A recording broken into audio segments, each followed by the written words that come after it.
فرش التراب يضمني وهو غطائي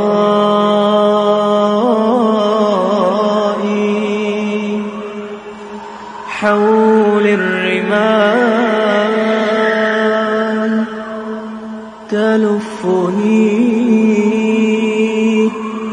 بل من اینجا بقیع است، قبرستانی به وسعت 180,000 متر مربع. صدای سکوت خفتگان بقیع ضمیر هر انسان بیدار دلی را به لرزه در می آورد. هزاران هزار انسان در اینجا خفته اند، از اهل مدینه، از زائران و شیفتگان معلم بشریت، بزرگان و نامدارانی که جسدهایشان از مناطق دوردست به اینجا منتقل شده است. میگویند 10,000 تن از صحابه رسول الله صلی الله علیه و سلم در اینجا دفن شدند. عثمان بن مظعون اولین مهاجری که پس از غزوه بدر در مدینه جان به جان آفرین تسلیم گفت اینجا خفته است.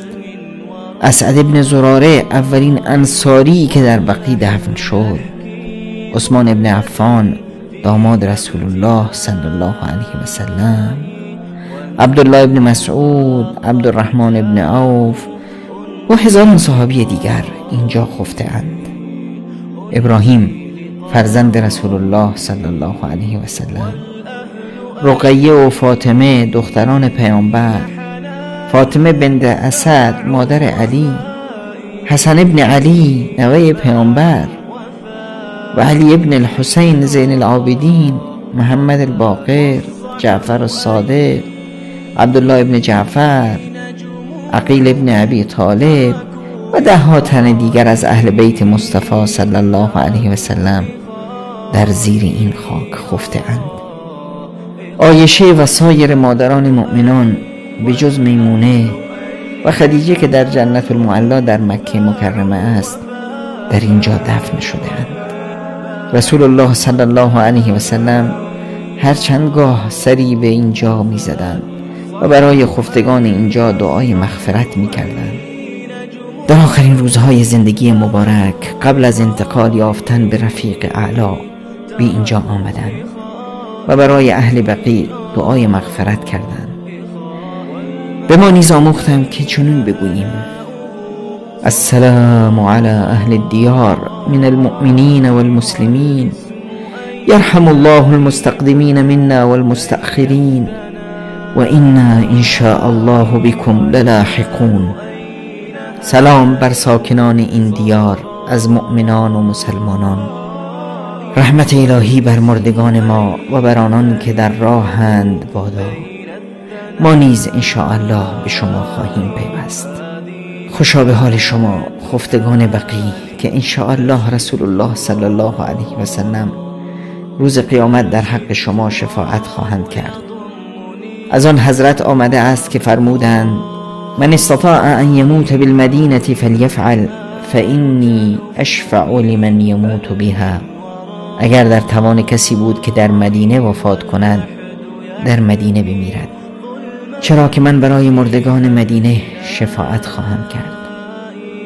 بنگرید عزیزان، اینجا بقیع است، نه گنبدی و نه مزاری، نه تبرکی و نه قبر پرستی. به این قبرها نگاه کنید، همه این قبرها مثل هم دیگر. کدام یکیشان پادشاه است، کدام یکیشان گدا هست، کدامشان پولدار، کدامشان نادار، هیچ نمیدانیم. بعضی عادت کردن همونطور که تو زندگیشون بر دیگران میخوان تکبر داشته باشن، غرور داشته باشن، میخوان بعد از مرگشون هم همینطور باشن. قبرهای آنچنانی، سنگ قبرهای آنچنانی میزنن تا نشون بدن که های ما از همه بهتریم. اما زیر قبر چیه؟ معیار برتری و خوبی در دنیا رو خداوند در قلبها گذاشته و در قبر و در زیر قبر و خاک.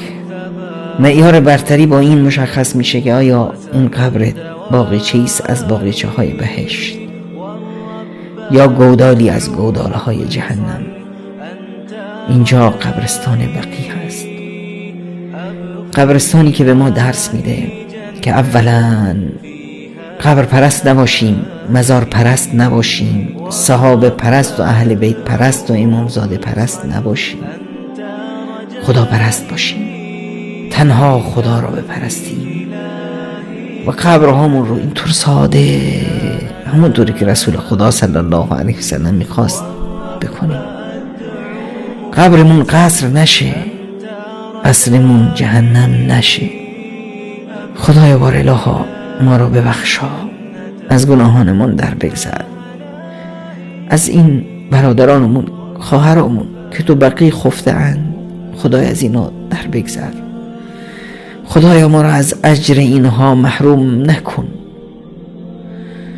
خدایا قبرهامون رو باغیچه های از باغیچه های بهشت قرار بده. الهی آمین یا رب العالمین. بل من ورائي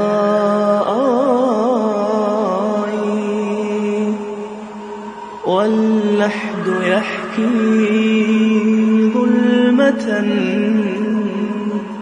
فيها ابتلائي والنور خط كتابه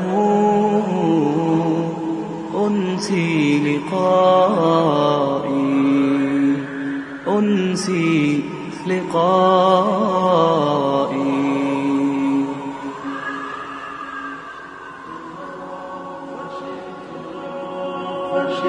فرش التراب يضمني وهو غطائي حولي الرمال تلفني بل